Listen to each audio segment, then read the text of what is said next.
Think back to day one of your flight training, the first time you showed up at the airport as a student pilot. Remember that day? Perhaps you met your instructor, walked out onto the ramp, and laid eyes on the training airplane that you would be flying. Maybe it was a trusty Cessna or Piper sitting there, sun glinting off the wings. You probably had equal parts excitement and anxiety swirling inside. Fast forward today, you've logged hours upon hours of flight time, passed your written exam, practiced maneuvers until they became second nature, and even flown solo to distant airports.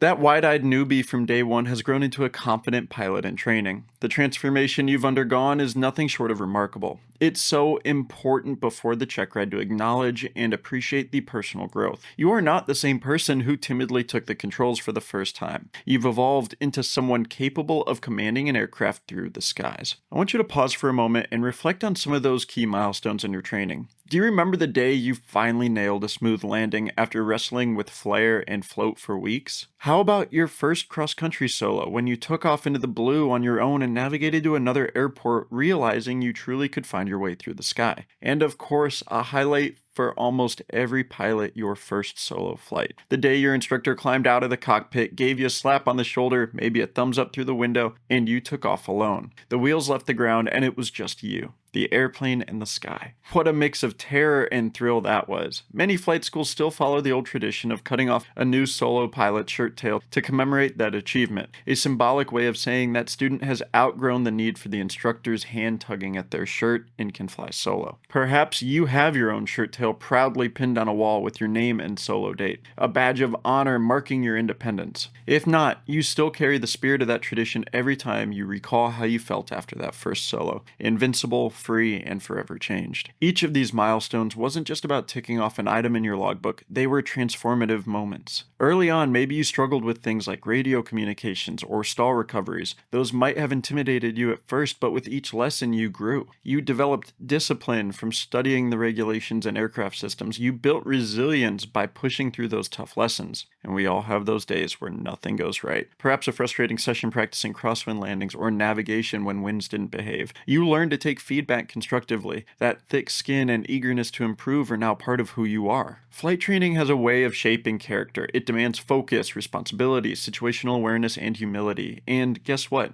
You've demonstrated all of those. Think of the early mornings or late nights you sacrificed to study or fly, the birthday parties or social events you maybe skipped because you had ground school or an important flight the next day. That shows commitment and passion. Over time, you've likely noticed changes in yourself outside of flying too. Perhaps you're more confident in making decisions, because since as a pilot in command, you must make choices calmly. Or more organized and meticulous after learning to plan flights and do thorough pre-flights. Or even better at managing stress. These personal growths are real and you've earned them through this training journey. I want you to truly appreciate your progress. It's easy to get caught up thinking, am I ready for the check ride? And forget how far you've come. If you could go back and show your past self, the one who hadn't flown yet, a video of you today, confidently executing ground reference maneuvers or handling an emergency situation with cool resolve, that past you would have been blown away. You have already achieved so much. In fact, by reaching the cusp of your private pilot check ride, you've accomplished something special that relatively few people do. There's a statistic often cited in aviation that only a small percentage of the population are pilots, and you're about to officially join that club. Now think of the challenges you've overcome to get here. Perhaps balancing training with work or school, overcoming financial hurdles to pay for lessons, maybe even dealing with doubts or external skeptics who didn't understand why you were pursuing this. But you kept at it. Not every flight was perfect. Maybe you've had a bounce or two on landing. We all have. Maybe a phase where you felt stuck on a certain skill, but every hurdle you've conquered added to your confidence. That is the mindset to carry into the check ride. Not, I hope I pass, but I've tackled everything up to this point, and I'm ready to tackle this too. Your journey so far proves that you are capable of learning, adapting, and persevering. Maybe take a look at your logbook. Look at those entries from your first few flight hours, the small radius of your flights, the training area, local hops. Then look at later entries, the longer flights, your solo cross countries, maybe even your night cross country. Each line in there is a chapter of your story, evidence of experience gained. The check ride is just the next chapter, not the whole story. And importantly, it's the final step of this particular training journey because you made it so. Your instructor endorsed you for the test because they know that you are ready. Remember that.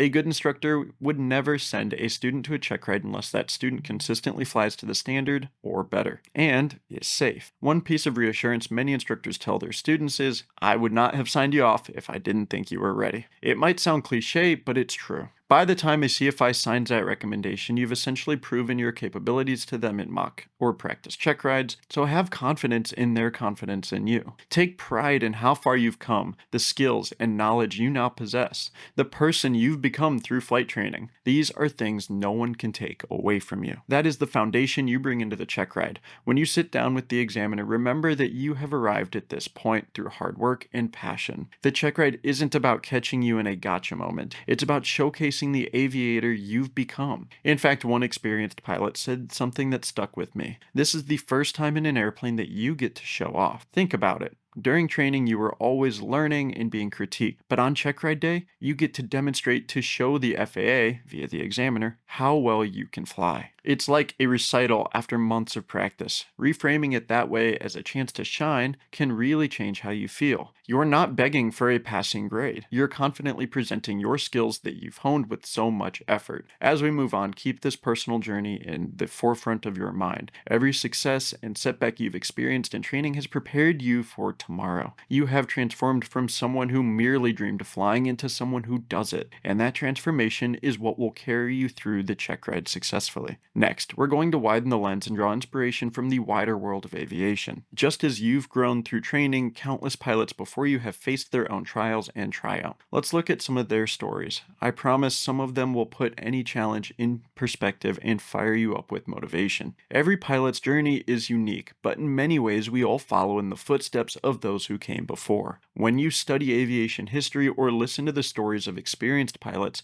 you quickly realize something profound. The challenges you face, others have faced and overcome. And often those challenges were even greater, making their achievements all more inspiring. Let's tap into a few real-world aviation stories and milestones that carry powerful lessons for you as you approach your check ride. First, let's consider the story of Bessie Coleman. Bessie's name might be familiar. If not, she was a true aviation pioneer nearly a century ago. In the 1920s, Bessie Coleman had two big strikes against her in the eyes of the establishment. She was both African American and a woman, at a time when flight schools in the U.S. openly refused to train people like her. But Bessie's dream to fly was unstoppable. She worked any job she could. For a while, she was a manicurist in a Chicago barber shop and saved money. Eventually, she realized that if America wouldn't teach her, she'd find somewhere that would. She taught herself French, traveled to France, and enrolled in a flying school there. In June 1921, Bessie Coleman became the first black woman in the world to earn a pilot's license awarded by the prestigious Fédération Aéronautique Internationale. I probably completely screwed up saying that. Think of the guts and determination that took. Traveling across the ocean, learning a new language, all to do something most people at that time told her was impossible. She later became a barnstormer, dazzling crowds with aerial tricks because that was one of the few ways a non-white female pilot could make a living flying in those days.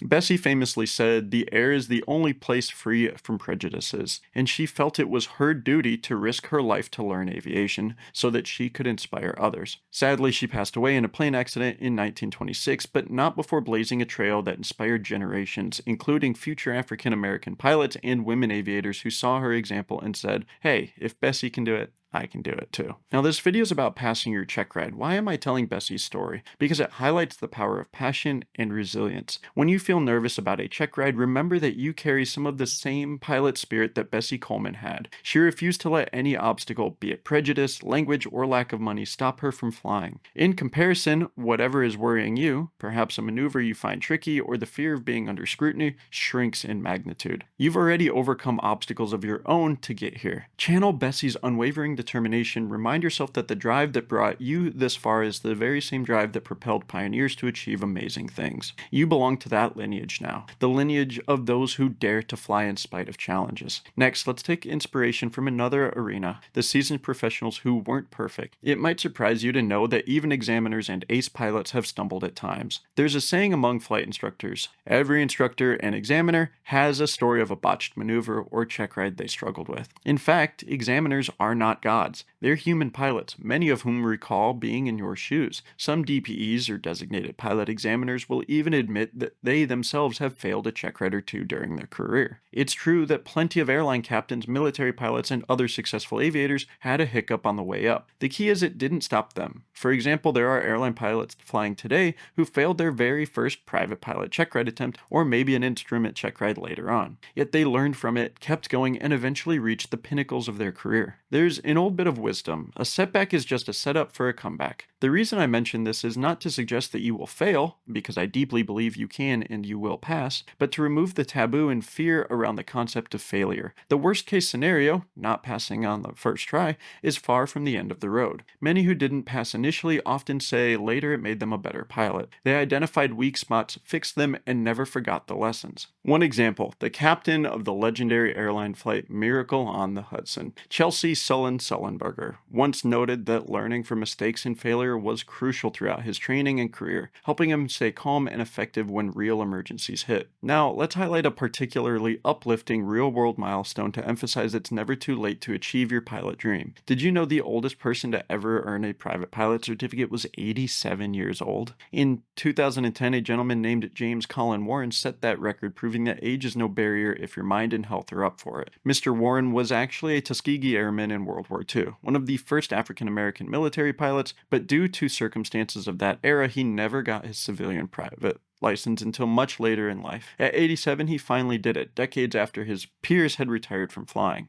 When asked about his achievement and longevity, he had a simple life mantra: let no one tell you that you can't do it. What a powerful line. Let that sink in. Let no one tell you that you can't do it. Not even yourself, especially not yourself. If a voice of doubt creeps in as you prep for your check ride, imagine James Warren at 87 profoundly holding his new pilot certificate, and hear him saying that mantra. You have come this far at your age, whether you're 17 or 70, and you're about to do something incredible. Don't let anyone or any stray thought tell you otherwise. In a similar vein, we've seen very young pilots achieve milestones too. There are 17-year-olds, the minimum age for a PPL in many countries, who earn their license on their 17th birthday, practically sprinting out of the DMV with a driver's license and then into the sky with a pilot's license. For instance, in May 2024, a teenager named Tyler became one of the youngest African-American private pilots at just 17. At such a young age, imagine the confidence and opportunities that opens up. These youthful achievers show that if you set your mind to something early on, you can reach it. And on the flip side, as Mr. Warren showed, even decades later, it's never too late. Flying is truly a lifelong adventure open to anyone with the will to try. Whether you're 17 or 87, the sky doesn't discriminate. It rewards passion and perseverance. Another story I love is about those who overcame intense adversities to become pilots. Consider military veterans who were injured and later learned to fly with prosthetic limbs, or individuals who were told by some authority,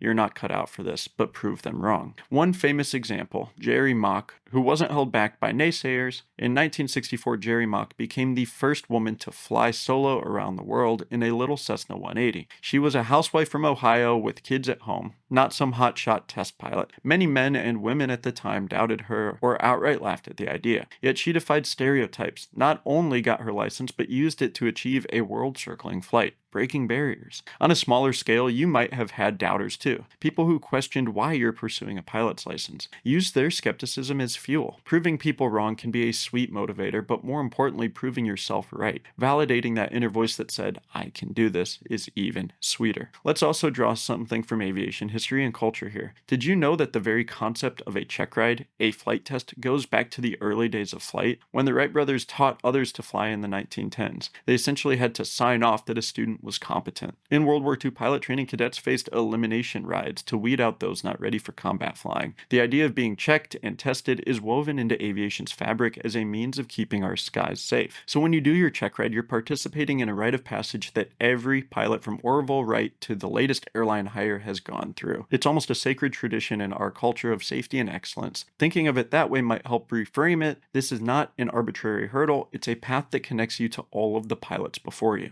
That sense of shared experience is reassuring. You can say to yourself, if they can do it, I can do it. We're all following the same flight plan here. A quick story that always makes me smile. I once heard about a pilot who was nervous before his private pilot checkride, that he barely slept and was shaken during the oral exam. The examiner, who was an older gentleman, paused the questioning, stood up, and said, "Follow me." He led the student out to the ramp where the aircraft sat in the morning sun. The examiner then said, "Take a look at that airplane. Isn't she a beauty? Remember the first time you saw one of those and you said you wanted to fly? That's what this is all about. Not me, not the check ride, that." It instantly put things into perspective for the student. They went back inside and studied, and the student aced the oral and the flight because his mind was back on why he loved flying, not on the fear of failure. The examiner in that story understood that deep down, passion beats anxiety when you let it. So I encourage you to always circle back to why you're doing this, because you love flying, because it's your dream. When you focus that, fear takes a back seat. One more bit of inspiration: consider the mental toughness and focus of famous test pilots and astronauts. Someone like Chuck Yeager, who was the first to break the sound barrier, or Neil Armstrong, who kept his cool landing on the moon with alarms blaring. These figures had nerves of steel, forged through practice and mindset. Neil Armstrong, by the way, started as a student pilot at 16 before he was an astronaut. He actually failed his first Navy flight career landing test early in his career, but bounced back and obviously went on to do all right after that. A lesson? Even those who achieve the most historic feats have their learning moments. What set them apart was their mindset, an unshakable calm and focus on the mission. On your check ride day, you don't need to have astronaut level nerves, but you can certainly remind yourself that staying cool under pressure is a skill all great aviators work on. If they can do it in far more dire situations, you can in a routine test. When you taxi out for your check ride flight, channel a bit of that inner test pilot, disciplined, methodical, and confident that you can handle whatever comes. Lastly, in this section, I want to leave you with a quote from a pioneer aviator that I personally find incredibly motivating. Henry Ford, not a pilot himself but a visionary, once said, "When everything seems to be going against you, remember that the airplane takes off against the wind,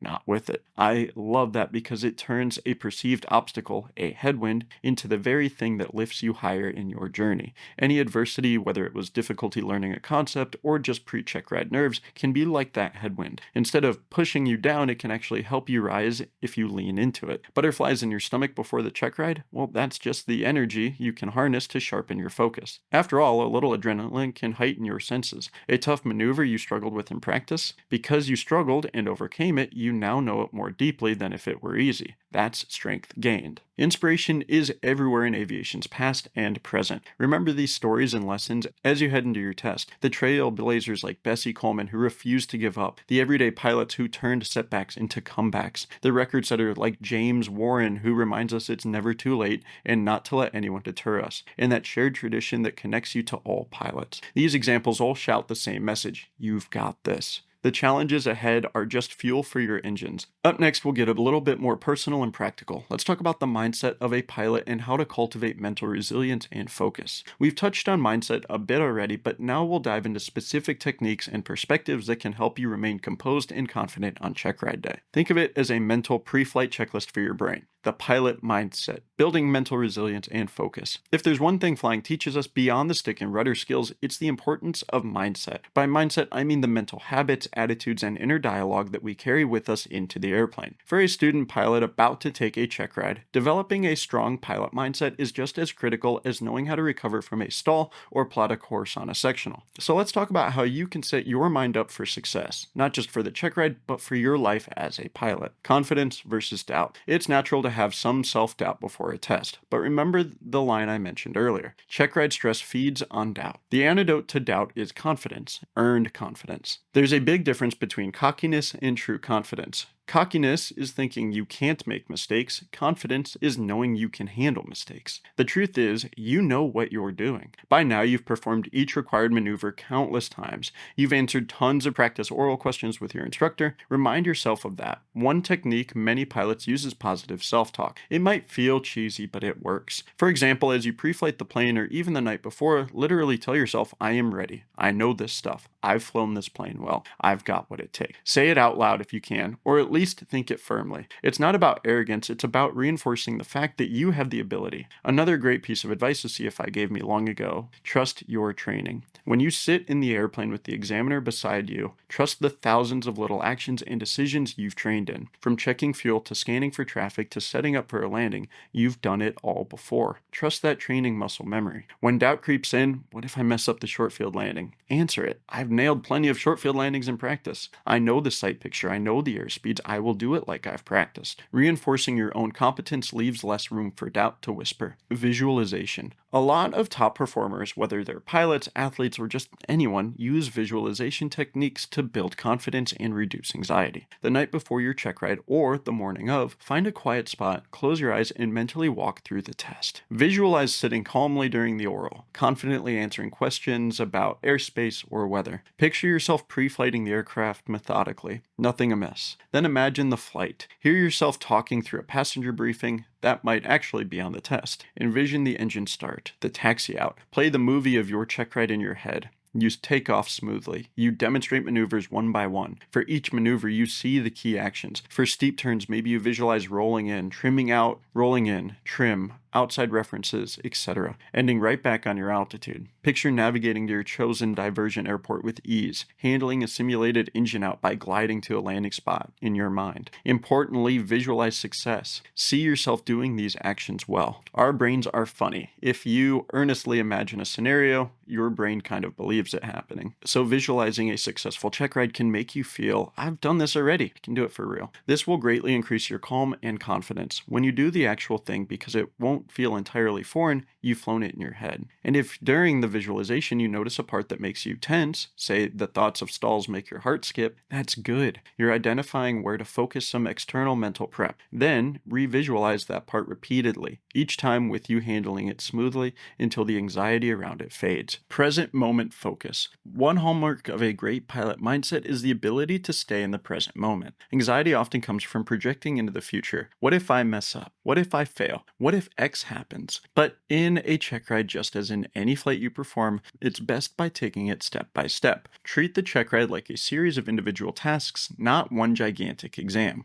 Don't get ahead of yourself. For instance, during the oral, focus only on the question being asked right now. Don't worry about what will come later. If the examiner asks you about weather, zero in on that. Like it's a friendly chat, and put aside that you know performance charts or regs might be next. Same in flight. Fly the airplane you're flying now. If you're doing turns around a point, you're not worrying about the short field landing that'll come 20 minutes later. You're just adjusting bank for winds in this moment. Pilots have a saying: aviate, navigate, communicate, in that order of priority, which is a way of forcing present moment task focus during emergencies. On your check ride, your mantra can be fly what's in front of me right now, one thing at a time. This not only improves performance, because your mental bandwidth isn't split by future worries, but also calms your mind. You enter a kind of flow state where you're immersed in the task and there's no room for extraneous fears. Calm breathing and composure. It sounds basic, but remember to breathe. When we get nervous, breaths can become very shallow, or we inadvertently hold our breath during maneuvers. I've caught myself doing that in stressful moments a lot. Conscious deep breathing is a proven way to signal your body to relax.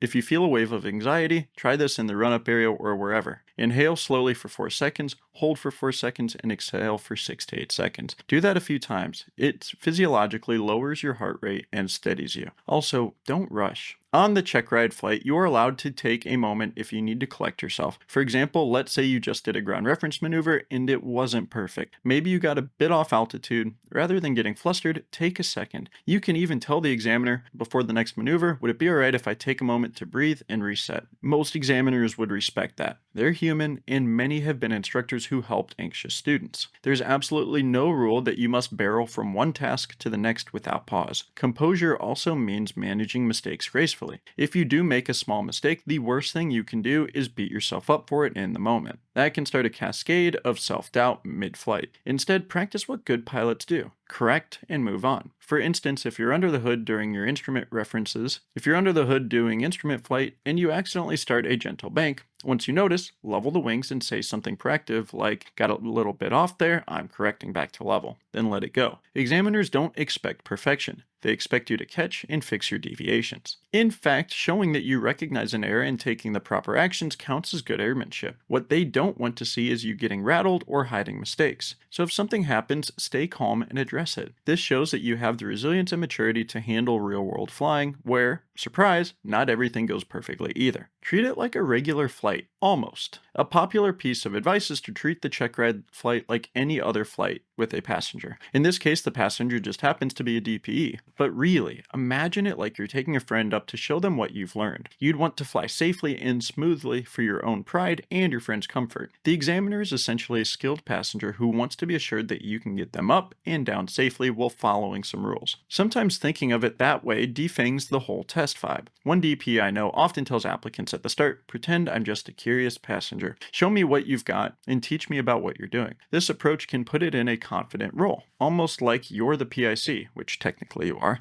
and you're flying the examiner around, demonstrating and narrating. You could even do a bit of commentary during the flight. Some examiners appreciate this, some don't mind silence. Feel them out. For example, alright, we're coming on our first checkpoint right on time. I'm keeping us at 3,000 feet. Next, I'll demonstrate slow flight. Talking through your process can reinforce to both you and the examiner that you're organized and on top of things. Plus, it fills any awkward silence that might otherwise make you nervous. One question at a time. For the oral exam portion, here's a mindset trick. If you get a question you don't know the answer to immediately, don't panic. Remember, the oral is often described as a conversation. The examiner isn't trying to stump you like a game show host. They're probing the depth of your understanding. If you truly don't know an answer, it's far better to say, I'm not sure, but here's how I would find it, than to guess wildly. Don't guess. As one seminar note puts, you're not expected to know everything off the top of your head, but you should know how to get information or at least reason through it. For instance, if asked a tricky weather question, you might say, I'd refer to the FAA's Aviation Weather Handbook or the latest METAR and TAF for that info, but my understanding is blank blank blank, and then give your best reasoned answer. This shows you have a safety mindset, knowing your limits and using resources. Also, if a question is unclear,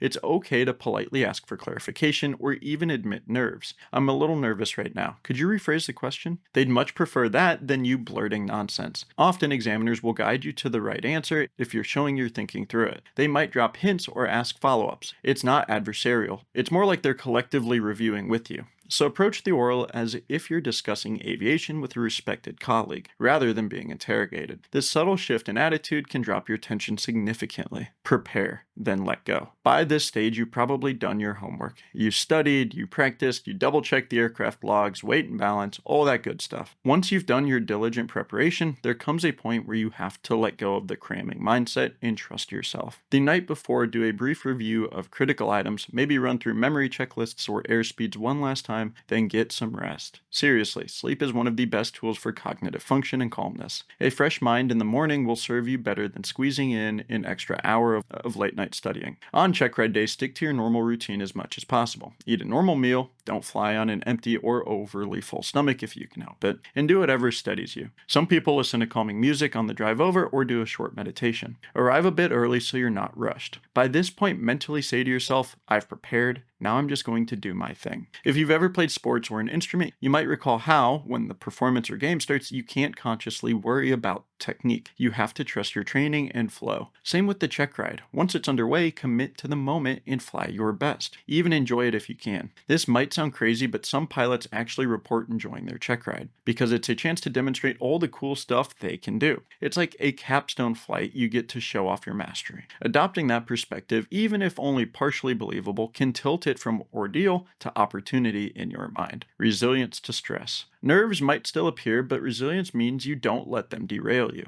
Picture stress like a gust of wind. A good pilot corrects for a gust and stays on course. Likewise, if at some point in the test you feel flustered, maybe a fumble a question or a maneuver wasn't perfect, use your reset tools. Take a breath. Briefly recenter. Some pilots use a quick physical cue like lightly tapping the dash or their leg as if hitting a mental reset button, then carrying on. It's a little ritual to signify, okay, that happened. we're moving forward now. The examiner will be noting not just how you handle the airplane, but also how you handle yourself. If you can recover gracefully from a bobble, that actually impresses them. It shows you have the temperament to be a pilot. Flying throws curveballs. They want to see that you can adapt and stay cool. Before leaving the mindset topic, here's a gem to remember. Examiners want you to pass. There's a common myth out there that examiners are out to fail people or to trick them. It's not true. Their job satisfaction often comes from seeing a well-trained pilot succeed and knowing they'll be a safe addition to the skies. An examiner once told me, a perfect day is when every candidate passes because they were truly ready. Examiners are rooting for you truly. They're not going to give away a license if you don't earn it, but they are absolutely hoping you can demonstrate that you can. Keeping this in mind can make the whole dynamic feel more supportive. The examiner isn't an enemy. Think of them as an experienced pilot partner verifying things with you. They want to see you shine, so show them your best. To recap this section, your mindset is your most important cockpit instrument on Checkride Day. By cultivating confidence through recalling your training and using positive self-talk, staying present and focused, one task at a time, one breath at a time, visualizing success, managing nerves with techniques like breathing and reframing the situation, and handling any hiccups with grace and resilience, you set yourself up to perform at your peak. The private pilot check ride is as much of a mental check as it is a flying check. The examiner is looking to see that you have the judgment, the calm, and the mindset to be a safe pilot in command, and I'm fully confident that you do. Now, moving on, let's widen our view again and talk about something really uplifting, the community and culture of aviation that you're about to fully join. Flying isn't just an individual pursuit, it's joining a family. Embracing that sense of community can provide a lot of motivation and reassurance. So in the next section, we'll explore aviation's rich culture, traditions, and the supportive network of people you're becoming a part of. It's a reminder that you're never alone in this journey. Embracing the aviation community and culture. One of the most beautiful aspects of learning to fly is that you're not just acquiring a skill, you're joining a community. A worldwide family of aviators bond together by shared experiences, values, and traditions. As you prepare to earn that private pilot certificate, take a moment to appreciate the culture you're becoming a part of. It can be a source of strength and motivation in itself. Pilots are a special breed, not in a superior way, but in the sense that we share a bond through the sky. And soon you'll officially be one of us, if you aren't already in spirit. Think back to when you started training. Perhaps hanging around the flight school or local airport, you probably noticed the camaraderie among pilots. Instructors swapping stories, older pilots imparting wisdom, or at least humorous hanger tales, and fellow students sharing their latest "I finally soloed" excitement. This supportive environment is a hallmark of aviation culture. Pilots want to see each other succeed.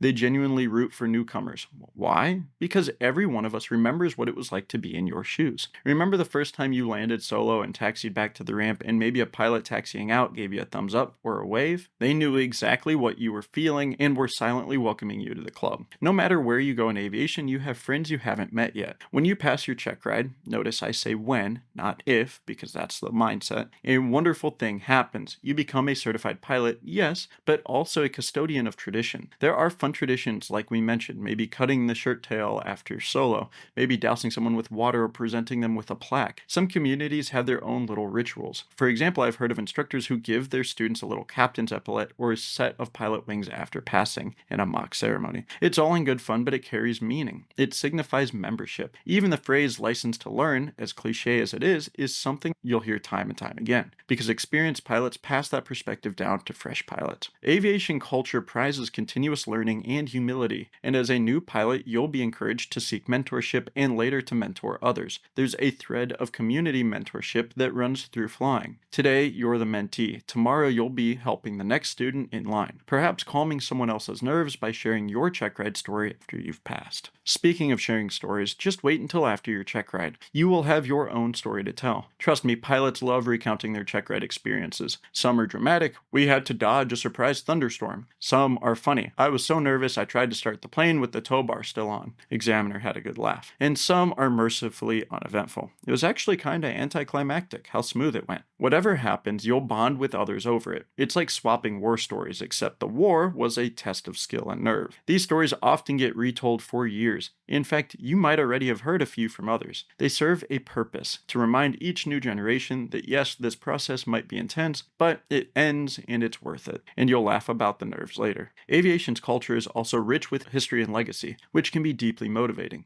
Think Think about it. When you become a pilot, you are directly linked to the legacy of the Wright brothers, of Amelia Earhart, of all the barnstormers and fighter aces and shuttle astronauts. The certificate you'll hold is issued by the same authority that licensed those legends. There's a sense of continuity that by proving yourself in this checkride, you are upholding the standards and spirit that have carried aviation from wooden fabric biplanes to jets and beyond. Pilots often speak of the spirit of aviation, an almost intangible ethos of freedom, responsibility, adventure, and respect for the sky. When you get that license, you become an ambassador of that spirit. You'll likely feel it the first time you take a non-pilot friend flying after you're certified. Their eyes light up at the magic of flight, and you realize you've been entrusted with something special. Within the pilot community, there are so many supportive sub-communities and organizations. Are you aware of groups like the Aircraft Owners and Pilots Association, or AOPA, or local flying clubs? They often have resources and networks for students and new pilots, seminars, safety briefings, meetups. Tapping into these can give you a sense of belonging and also practical help. For example, AOPA has a program that pairs new pilots with mentors, and many airports have EAA, or Experimental Aircraft Association chapters, where aviators gather, often over coffee and donuts, to share knowledge and a hangar full of tales. Don't underestimate how motivating it is to hang out with fellow aviation enthusiasts. When you're around people who share your passion, any lingering self-doubt tends to melt away. It's like, these are my people, I'm home. If you've ever felt out of place talking about flying to friends or coworkers who aren't into it, you know their eyes will glaze over when excitedly describing a perfect landing or a cool cloud you saw at 3,000 feet. Well, at the airport, you'll find folks who get it 100%. That moral support is powerful. Another aspect of aviation culture that will empower you is the emphasis on safety and professionalism. As a student, you've probably heard your instructor harp on your checklists and protocols. There are old pilots and bold pilots, but there are no old, bold pilots. This might seem strict at times, but it's part of a shared culture of looking out for one another by upholding high standards. When you pass your check ride, you effectively say, I agree to upholding these standards. I'm going to be a responsible member of this community. It's an honor and also a commitment. Pilots tend to hold each other accountable in a friendly way. You might find that if you show sloppy habits, a fellow pilot will gently or bluntly call you out, because we watch each other's backs. Likewise, when you see someone doing something great or helping out, you'll commend them. This culture of mutual respect and accountability means that as you step into being pilot in command, you're not on your own. You've got a whole ethos behind you. Knowing that can give you confidence. You're expected to succeed and be safe, and you have the training and community support to do so. Let's not forget the fun and camaraderie. Pilots like to have fun, on the ground after flying usually. Think of all the fly-in breakfast events, the air shows where pilots volunteer, the casual $100 hamburger runs, flying to another airport just to grab a bite and come back, a classic pilot activity. Once you have your certificate, these fun experiences multiply. Feeling low or discouraged someday? Fly into a pancake breakfast at a neighboring airport on a Saturday morning and chat with other pilots. You'll be rejuvenated by the shared joy of flight. There are also social media groups and subreddits like r/flying, YouTube channels where pilots congregate. You might have even found this video through that. All are part of the extended family. And here's something. Many pilots love helping students. If you posted online tomorrow, I'm nervous for my check ride, any advice, you'd be flooded with encouragement and tips from pilots worldwide, all cheering you on. That's how tightly knit we are. Aviation culture also includes giving back. Earlier in your journey, perhaps you benefited from a kind pilot giving you a free ride or an experienced captain offering career advice. Pilots pay it forward. There are wonderful organizations like Angel Flights where private pilots volunteer to fly patients in need to medical appointments. There's Pilots in Pause where pilots transport rescue animals to new homes. There are youth outreach programs like Young Eagles where pilots give kids their first taste of flight for free. Why mention this now? Because these altruistic aspects of aviation can be incredibly motivating. Knowing that your skills can someday be used not just for your own enjoyment, but to help others can give deeper purpose to your flying. For example, maybe one day soon, you will be the pilot taking a sick kid to a hospital, or delivering supplies in a disaster relief effort, or simply taking your friend up to inspire them. The check ride is the gateway to all that. Picturing the meaningful things you can do once you're a licensed pilot can fuel your determination to get there. The world needs pilots. Not just airlines, but communities and charitable causes rely on folks like us to literally go the extra mile, or extra hundreds of miles in the air. You're probably also aware of a phenomenon in aviation culture. We always celebrate milestones. Soloed? There's probably a photo of you hanging up somewhere. Past the written, your instructor and peers give you a high five. When, notice I keep saying when, you pass your check ride, expect an outpouring of congratulations. Even people you barely know at the airport might hear and come shake your hand. It's like a graduation, because it is. All that positive reinforcement isn't just ego boosting, it's meant to reinforce that what you did is a big deal and encourage you to keep going. Don't brush it off. Accept the praise. Enjoy the moment. You've earned your place. And the beauty is that sense of achievement will stick with you. On tough days in the future, you can recall, I earned my wings. I can handle this. Finally, think about the culture of innovation and change in aviation. Aviation has always been about pushing frontiers. From the first flight to jet travel to space, by becoming a pilot today, you are part of the current chapter of that story. In recent years, we're seeing new things. Private spaceflight, electric aircraft prototypes, apps that connect general aviation pilots with passengers, like Air Uber concepts, etc.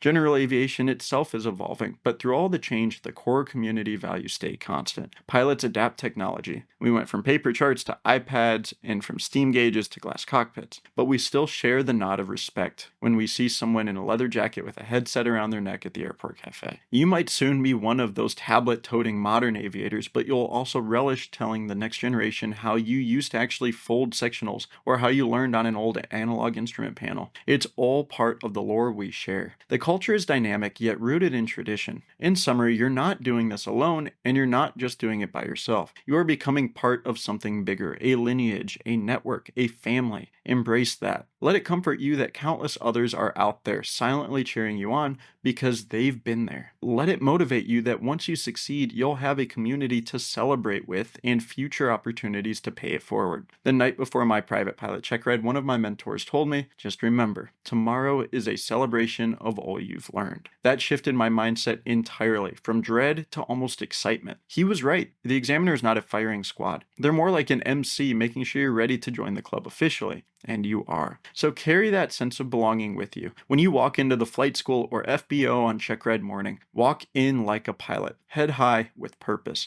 because that's what you are. The aviation community is ready to welcome you with open arms and wings. Now that we've talked about the personal journey, the inspiration from others, the right mindset, and the community you're joining, let's take a look at the bigger picture of aviation today. It's an exciting time to be a pilot. Understanding the trends and opportunities in the industry can add an extra layer of motivation. You're not just getting a license, you're stepping into a world of possibilities. So in the next section, we'll explore what's happening in aviation right now, from the well-publicized pilot shortage to the evolving roles of general aviation. This will give you a sense of the larger mission your success contributes to, and the adventure that awaits beyond the check ride. As you stand on the threshold of becoming a licensed pilot, it's worth lifting your eyes to the horizon, figuratively, to see what lies beyond the check ride. The aviation world you're entering isn't just the small training bubble you've been in. It's a vast dynamic industry and community with so many opportunities. Understanding the broader context can be incredibly inspiring. It reminds you that this check ride is not the end goal, but the beginning of a new chapter in an evolving field. So let's talk about some recent trends and themes in aviation that make right now an exciting time to earn your wings. Pilot demand and opportunities. You've probably heard about the pilot shortage that's been making headlines in recent years. This isn't just media hype. Industry forecasts back it up. Boeing's Pilot Outlook, for instance, projects that North America alone will need 127,000 new pilots by 2042. And globally, that number is on the order of 600 to 650,000 in the next 20 years.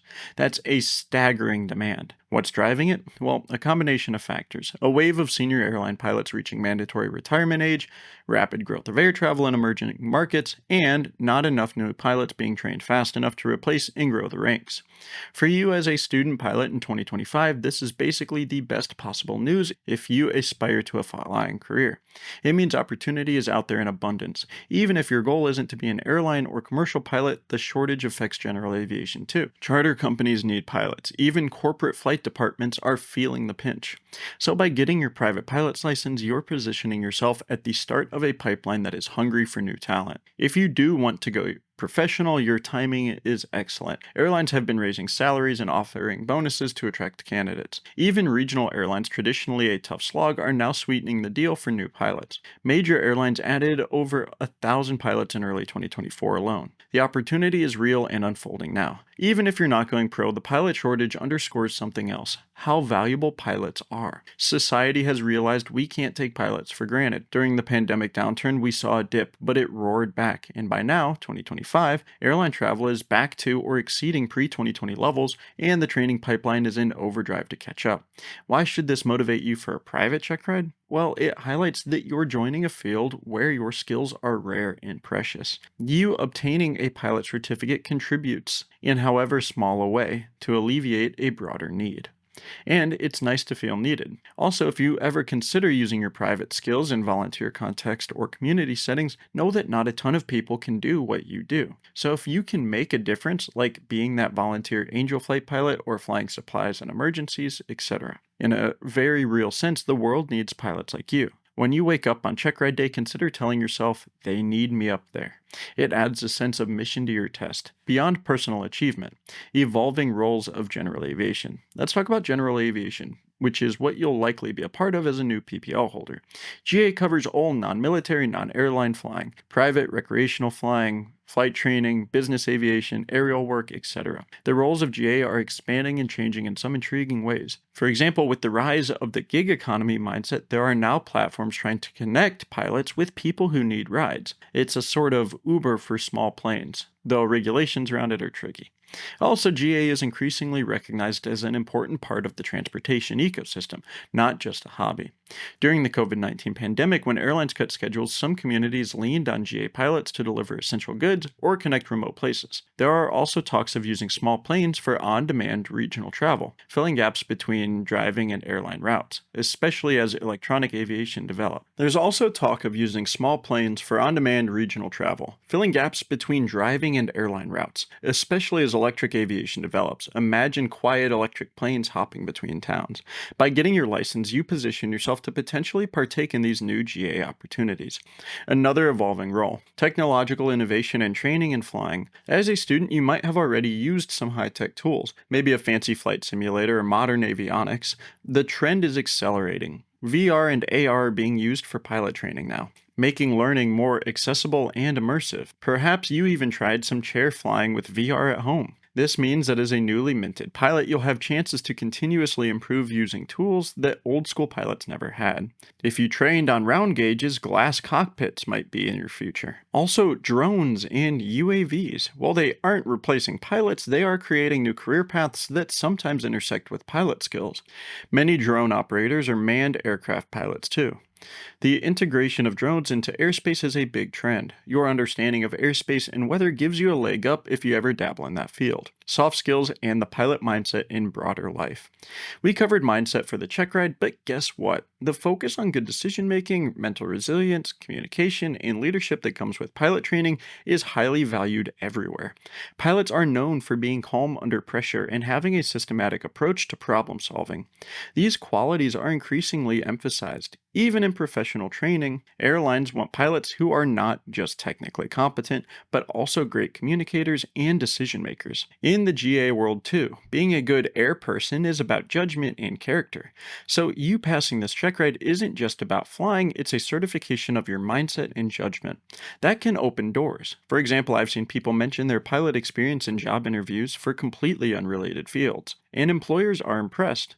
Oh, you're a pilot? That tells me you're disciplined and trainable. It sets you apart. In your personal life too, you may find that focus and organization you learned in flight training spills over. Maybe you become the go-to person for calm crisis management in your family or friend group, because pilot training taught you that. Why is this under industry trends? Because the value of the pilot skill set is being recognized widely. It's not a backwater hobby, it's seen as developing premium skills. This recognition can reinforce your confidence. You're not wasting time learning trivia, you're cultivating excellence. There's a bit of a renaissance in GA underway. After years of decline in private pilot numbers, recent data shows an uptick in student pilot certificates and new private pilots. Partly this is fueled by the airline hiring boom, because there's lots of people learning to fly as career changers, even in their 30s or 40s. If that's you and you haven't started yet, I have an entire career changers course linked down in the description. And partly by pandemic effects, some people with means decided to get personal planes for travel to avoid airlines. Also, new light sport aircraft and cheaper kit planes have made entry to flying a bit more attainable. The culture around GA is buzzing with energy. You see movements like backcountry flying becoming popular, pilots taking small planes to remote strips, tailwheel adventures, and social media showcasing GA flying in a glamorous, adventurous light. All this means you're joining GA at a vibrant time. You'll have no shortage of events to attend, groups to join, adventures to try. For example, as soon as you get your PPL, you could set a goal to fly to Oshkosh, the huge annual air show. That trip itself will further ignite your passion, surrounded by thousands of aviators. And here's a trend worth noting: diversity in aviation. There's a significant push now to broaden the pilot community, encouraging more women, people of color, and young people from all backgrounds to fly. Organizations like Women in Aviation, or the Organization of Black Aerospace Professionals, Latino Pilots Association, etc., are actively offering scholarships and support. The effect is that the pilot community is slowly becoming more diverse and inclusive, which is fantastic. You'll get to meet pilots from all walks of life, share experiences, and realize flying truly is for anyone with the passion.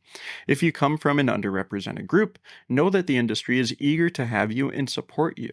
You might be inspiring someone else by your example once you become a pilot. If you don't, you can still actively welcome and encourage others.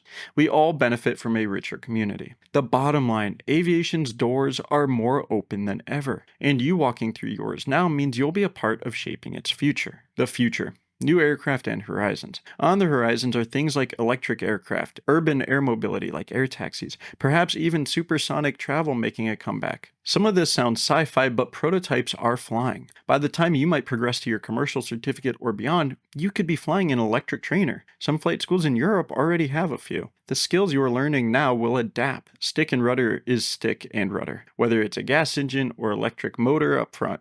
It's quite conceivable that in the next 10 to 15 years, being a pilot might also involve managing autonomous systems or integrating with drone corridors, far from making human pilots obsolete. These changes will augment what we do and free us to focus on the bigger picture command decisions. It's like how modern airliners have autoland and fancy automation. The pilot's role evolved, but it's still absolutely crucial. I mention this future to highlight that you're getting in at a time of exciting innovation. You'll have the chance to ride this wave and perhaps contribute to it. Maybe you'll become a flight instructor who teaches with VR simulators, or a bush pilot delivering organs for transplant via electric stall aircraft, or an airline pilot flying a next-gen supersonic transport. It's all within the realm of possibility for those starting now. For those more inclined to keep it as a hobby, the future's bright too. New apps make flight planning and weather briefings a breeze. You likely used some already. Safety is improving with affordable tech like ADS-B traffic and weather in small planes, reducing mid-air collision risks, and giving pilots real-time info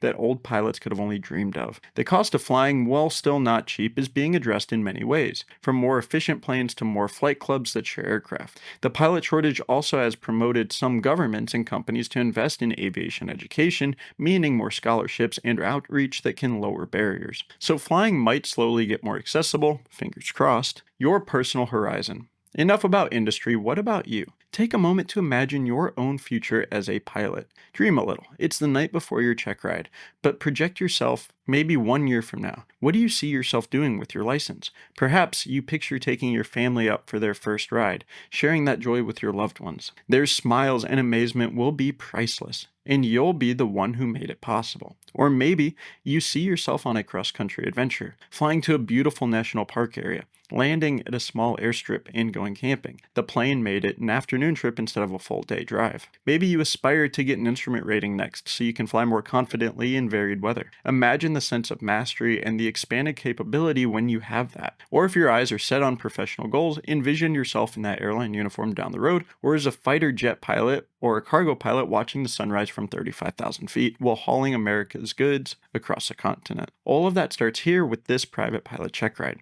It's the gateway. On a more immediate note, think about the freedom and possibilities that having a pilot's license grants you. On a whim, you and a buddy could rent a plane and fly to the beach for the day. You could volunteer for those charity flights I talked about. You could simply enjoy local evening flights, chasing sunsets. Some of my best flights are just simply sitting up there and watching the sky turn orange and purple, where the world felt utterly peaceful from up there. Flying has a way of both shrinking the world, farthest destinations become accessible, and expanding it. You You see things from angles people will never see, literally a higher perspective. And let's not forget, flying is fun. We talk about stress and exams, but ultimately flying is a blast. The reason you started was likely pure fascination and love for flight. That love sometimes gets buried under checklists and study guides during training, but once the check ride is behind you, it will come roaring back. You'll have moments of sheer giddy enjoyment, like your first flight after you get your license, alone, with no instructor or examiner. You'll take off and realize, wow, I can just go wherever I want, well, within the rules. I am truly the pilot in command now. That sense of liberation is hard to top. It's one of those life-affirming highs. Keep that in mind as you prepare. The joy is coming back in full force very soon. In fact, the check ride can be enjoyable too. Some pilots say once they got into it, they almost forgot it was a test and just enjoyed demonstrating what they love to do. So to connect this back to motivation, you're not grinding through this check ride just for a piece of paper. You're doing it to unlock all these future experiences and to be part of this forward-looking industry. You're doing it to become a participant in the ongoing story of aviation at a time when it needs new heroes. You're doing it to turn dreams into plans, whether it's career ambitions or personal adventures. The sky ahead of you is wide open. All right, we've covered a lot of ground and sky, from personal growth to communal support to industry outlook. All these perspectives come down to one thing: encouraging and empowering you to walk into that check ride with your head held high, ready to succeed. Now it's time to wrap up our talk with some final thoughts. In this conclusion, I want to tie everything together and leave you with a strong, positive mindset. We'll get you mentally set for the check ride day, with all the conviction and enthusiasm you deserve to feel. Here we are on the final approach of our journey together. At this point, I hope you're feeling a surge of confidence and clarity about your upcoming check ride. We've navigated through your training journey, drawn inspiration from aviation greats, fortified your mindset, embraced the pilot community, and peeked at the bright future that awaits you beyond tomorrow. Now, as we come to a close, let's center on you, the soon-to-be certified pilot, and lock in that positive, empowered frame of mind. This is your pre-landing briefing, so to speak. Before you go, execute a beautiful landing on check ride day. Take a deep breath in and out. Feel that? That's the feeling of being present and ready. Whenever you feel the butterflies fluttering, remember to breathe. It's your secret weapon to stay calm. When you take your check ride, you don't have to rush anything. Move at a deliberate pace. Smooth and methodical will impress more than hurried and tense. You're in control of the tempo. If you need a moment, take it. Pilots who rush can miss things. Pilots who stay cool and collected handle whatever comes, and that's you now. Cool and collected. Think back on all the hours of training and study you've put in. The early mornings, the late nights, the moment of doubt you've conquered. Each of those was a deposit in your experience bank. And when you take your check ride, you get to cash it in. Everything you need is already inside. The knowledge, the muscle memory, the judgment, it's all embedded in your brain and hands. Trust it. Trust yourself. Your instructor trusts you. They signed you off after all. The examiner is expecting you to succeed. Your fellow pilots believe in you. Now it's your turn to believe in you. If at any point during the check ride you find anxiety creeping up, here's a little trick. Remember your why. Why did you start flying? Was it a childhood dream sparked by watching airplanes, or a desire for challenge, or maybe inspiration from a movie or pilot you admire? Picture that initial spark.